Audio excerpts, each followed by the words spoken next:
Salve povo, aqui é o Zelota de volta com mais um vídeo sobre os astecas, que talvez seja o último.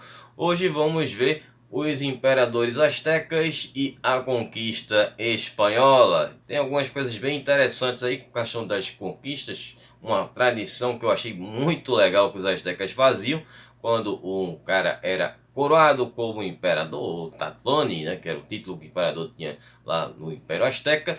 E enfim, tem muitos nomes difíceis para dificultar a minha vida.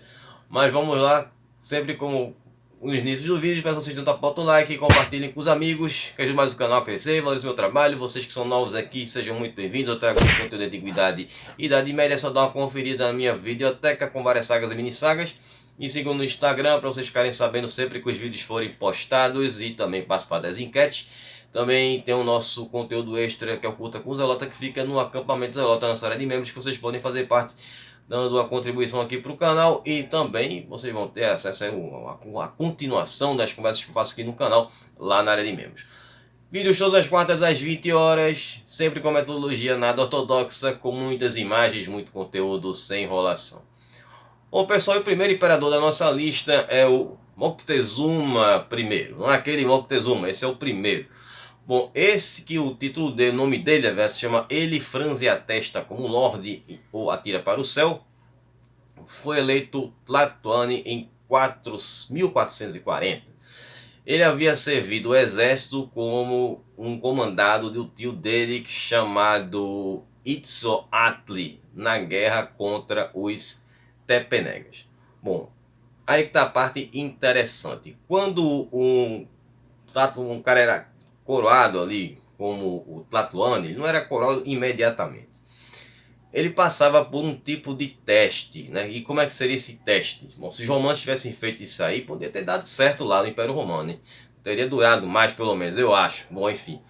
Então, o cara fazia uma campanha militar, né, para mostrar o seu poderio como um comandante militar. Então, ele ia fazer essa campanha para conquistar novos territórios, novas cidades-estados, e aí capturar prisioneiros, né? Tirando essa parte que o Romano não faria, provavelmente não, com certeza que não. Bom, capturar prisioneiros para serem utilizados lá durante a cerimônia da coroação, esses prisioneiros serem sacrificados, né, durante essa cerimônia.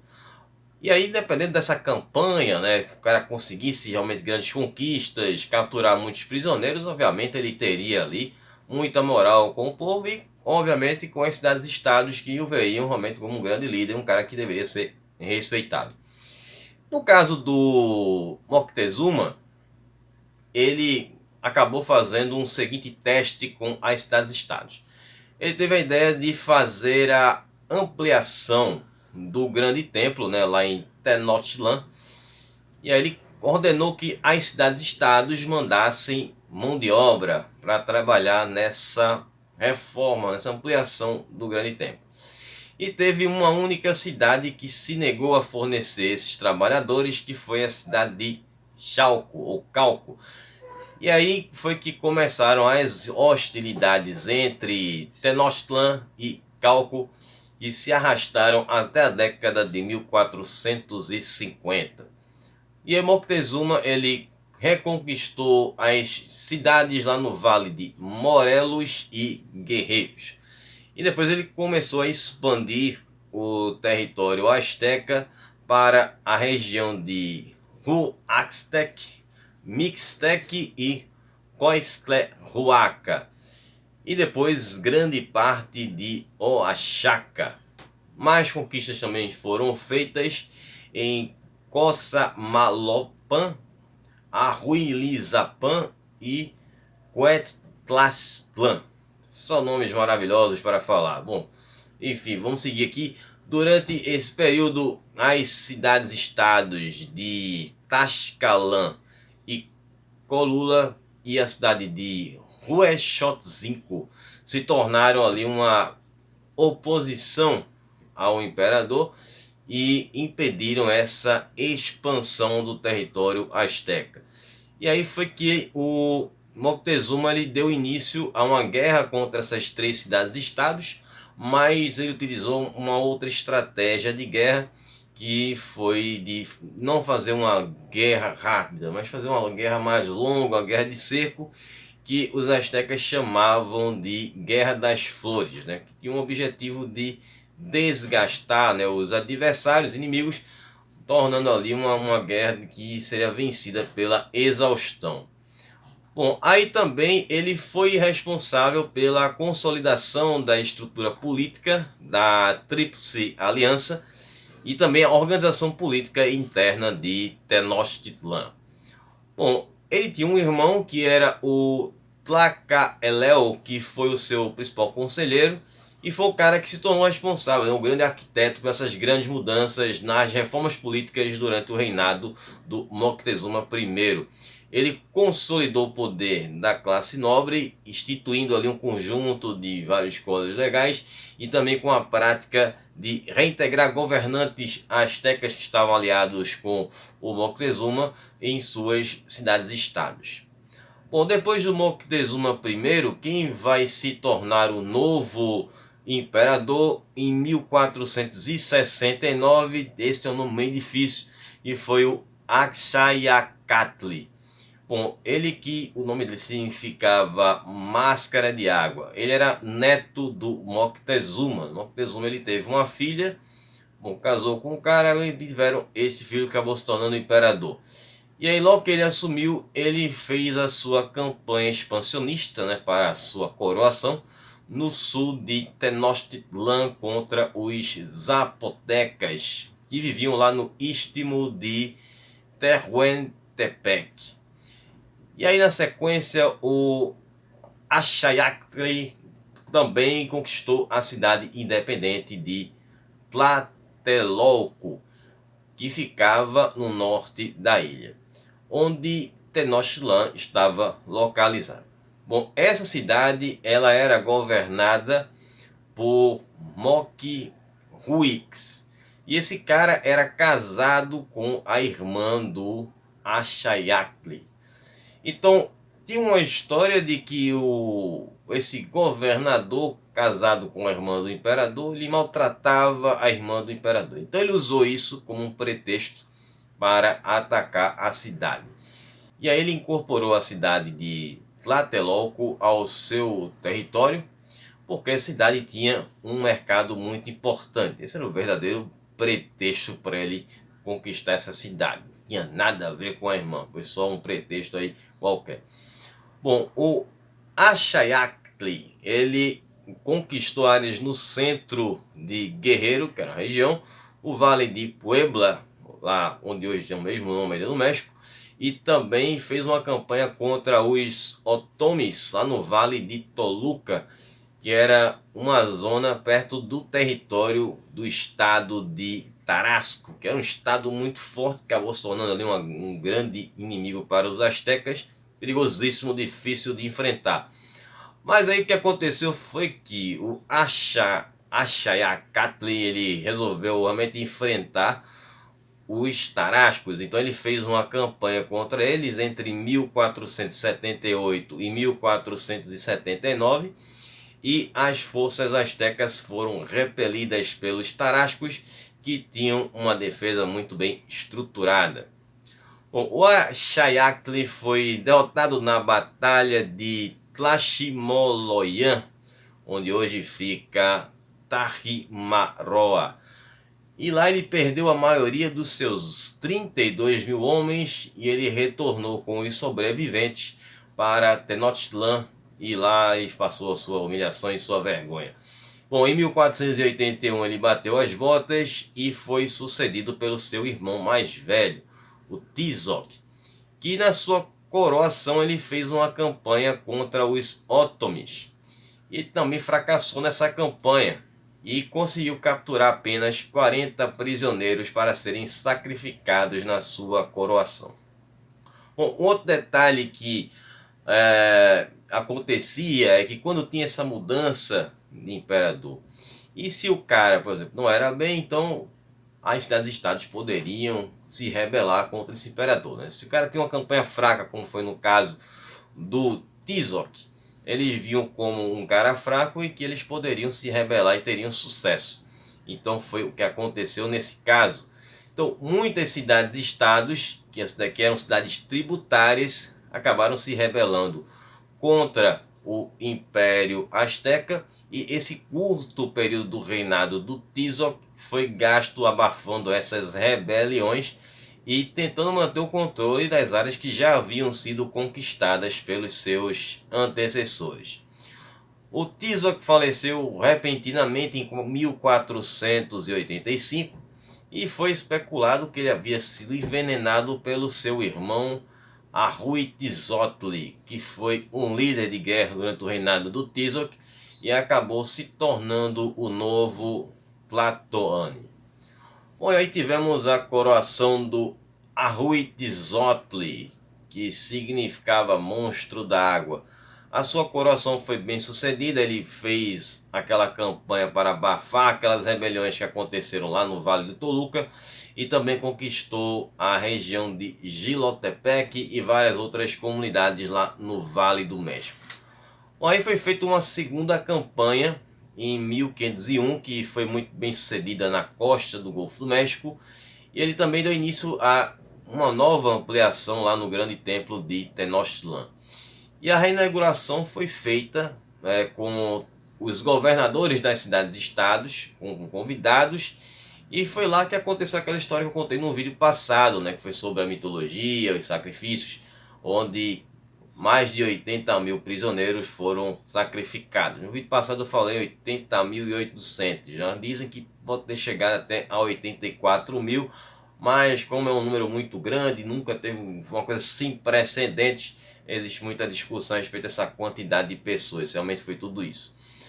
Bom, e aí o Ahuizotlan também construiu grandes monumentos arquitetônicos nas cidades de Calixtlahuaca, Malinalco e Tepoztlán. E aí aconteceram também rebeliões durante o reinado dele em Alahuizatlan e Oxitipac, lá no norte da região de Guerrero. E aí o que o imperador mandou fazer? Executar a população das duas cidades, toda a população, não ficasse ninguém vivo. E aí ele repovoou essas duas cidades com a população que vivia lá no Vale do México. Bom, ele também construiu uma guarnição fortificada em Oztuma para defender a fronteira asteca do território do estado de Tarasco. E aí foi o fim do reinado dele. Tivemos agora na sequência, no sequência, o Moctezuma II, esse sim que é o Moctezuma famoso. Ele se tornou o novo imperador asteca em 1502, sucedendo o Ahuitzotli, mas ele não era filho do Ahuitzotli, não tinha nenhum parentesco, ele foi um líder militar durante o reinado do Ahuitzotli. E aí, conforme a tradição, ele fez a sua campanha de coroação para mostrar o seu poderio como líder militar, sua moral, e ele atacou a cidade fortificada de Nopalã, lá em Oaxaca, e submeteu a região. Continuou suas conquistas, mantendo o ritmo do seu antecessor, conquistando as áreas em Oaxaca, Puebla e Guerrero, indo até o sul na costa do Pacífico, conquistando a província de Choconochoco, em Chiapas. Bom, ele também intensificou outras campanhas contra duas cidades, usando aquela mesma estratégia da Guerra das Flores, a Guerra de Exaustão, contra Taxcalan e também contra Huexotzinco. E fez também uma aliança com os Colula. Mas também fez mudanças bem polêmicas na estrutura social dos astecas, que tornou a vida dos plebeus muito difícil. Vocês lembram que eu falei lá no vídeo 1, ou foi no vídeo 2, em que eu falo sobre a sociedade asteca, e que um plebeu poderia ter uma ascensão social. Eu digo uma ascensão entre aspas, porque ele jamais poderia chegar ao título de nobre, já que nascia plebeu, morria plebeu, nascia nobre, enfim, acabava como nobre. E então tinha aquela questão de, pelas seus feitos nos campos de batalha, ele teria essa ascensão, digamos, de ter alguns certos privilégios, poder ter algumas coisas. Então foi o que o cara fez, ele tornou esses privilégios para os plebeus mais difíceis de serem conquistados, que eram justamente no campo de batalha. Bom, ele também criou um código que limitava o tipo de bens de luxo que os plebeus poderiam consumir. Então ele começou a bater forte em cima dos plebeus, complicado de sair, né? Bom, e aí em 1517 quando Moctezuma recebeu a notícia, a mensagem de que estranhos viajantes chegaram de navio e estavam desembarcando na costa do Golfo, perto de Sempoalã. Então ele resolveu mandar mensageiros para cumprimentar estes viajantes e descobrir o que estava acontecendo por lá. Então ele também ordenou para que os súditos da região o mantivessem informado sobre uma chegada de outros novos viajantes. E aí em 1519 Moctezuma foi informado da chegada de uma outra frota de navios, que foi justamente a frota espanhola comandada por Hernán Cortés, que logo marchou para Tlaxcalán e fez uma aliança com os tradicionais inimigos dos astecas. Já vieram para conquistar. E aí em 8 de novembro de 1519, o Moctezuma II, ingenuamente talvez, recebeu os espanhóis e seus aliados na calçada sul de Tenochtitlan e convidou os espanhóis para permanecer na cidade, à vontade, ficarem lá como convidados. E aí as tropas astecas destruíram o acampamento espanhol que estava no Golfo. E aí o Cortés exigiu que o Moctezuma II executasse esses responsáveis. Bom, e aí foi tarde quando o Moctezuma II percebeu que já estava na mão dos espanhóis e havia se tornado um prisioneiro dentro do seu próprio palácio. E aí os espanhóis mostraram claramente que eles estavam ali para tomar tudo, e quando a população percebeu que o Moctezuma II tinha perdido a mão, se rebelaram contra os espanhóis, que já eram indesejados na capital asteca. E aí teve a grande revolta dos mexicas contra os espanhóis e também o massacre, um grande massacre do Grande Templo. E aí durante esses combates foi que o Moctezuma II perdeu a vida dele, que pode ter sido tirada pelos espanhóis enquanto os espanhóis fugiam de Tenochtitlan, ou pode ter sido pelos próprios mexicas, que o viram como um traidor que trouxe o inimigo para dentro de casa. E aí que o novo imperador foi escolhido, que foi o Cuitlahuac, escolhido como esse novo imperador dos astecas. Só que esse aí ele fez uma campanha de coração diferente dos seus antecessores, que eram campanhas de conquistas, de expansão. Ele fez uma campanha de defesa do território asteca contra os espanhóis. E aí ele montou a defesa de Tenochtitlan dos espanhóis e também dos seus aliados indígenas, que também já eram tradicionais inimigos dos astecas. Então ele reinou por pouco tempo, foram apenas 80 dias de reinado, pois ele acabou falecendo vítima de varíola, 100% de certeza trazida pelos espanhóis. Mas as fontes antigas não confirmam isso. Bom, ele foi sucedido depois pelo Cuauhtémoc, que foi o último Tlatoani mexica independente, ou seja, o último imperador dos astecas independente. Então ele continuou com o trabalho de defesa do território asteca até a cidade de Tenochtitlan ter sido finalmente dominada pelos espanhóis e foi destruída. A cidade realmente caiu, foi destruída pelos espanhóis. E ele foi capturado em 13 de agosto de 1521. Bom, os espanhóis mantiveram o Cuauhtémoc como um prisioneiro e ele acabou sendo, depois de um tempo, executado pelos espanhóis por ordem lá do Cortés. Supostamente porque ele havia sido utilizado para comandar os astecas em uma campanha em Honduras, e essa expedição foi fracassada. Isso foi em 1525, quando ele foi executado, sendo aí o último imperador asteca. Bom, a sua passagem para o mundo além vida marca aí o fim dessa era asteca. Depois vamos ter o domínio espanhol nessa parte do período colonial espanhol, né? Inclusive os espanhóis vão reconstruir Tenochtitlan, né? Vão cobrir ali aqueles lagos que eu falei, que a cidade tinha uns lagos, né? Que o pessoal andava de barco por ali para trafegar pela cidade, e eles fundam a cidade do México. Mas isso aí é um tema que a gente pode ver num próximo vídeo. Bom, espero que vocês tenham gostado, que vocês tenham entendido. Ainda tem conteúdo para a gente trabalhar sobre os astecas, que é justamente sobre esse período do colonial dos espanhóis. Também sobre o declínio populacional, né, decorrente aí dessas doenças que os espanhóis trouxeram, entre elas a varíola. E também como ficou o território asteca nessa nova configuração, tendo os espanhóis agora no poder. Então eu vou fazer uma enquete aí com vocês, para vocês responderem se vocês querem um quinto vídeo falando sobre isso, ou a gente parte para outras temáticas aí que a gente vai escolher na enquete da sexta-feira. Beleza? Então eu vou deixar a enquete aí para vocês responderem. Vamos ficar por aqui. Um abraço do Zelota. Até quarta. Falou, pessoal.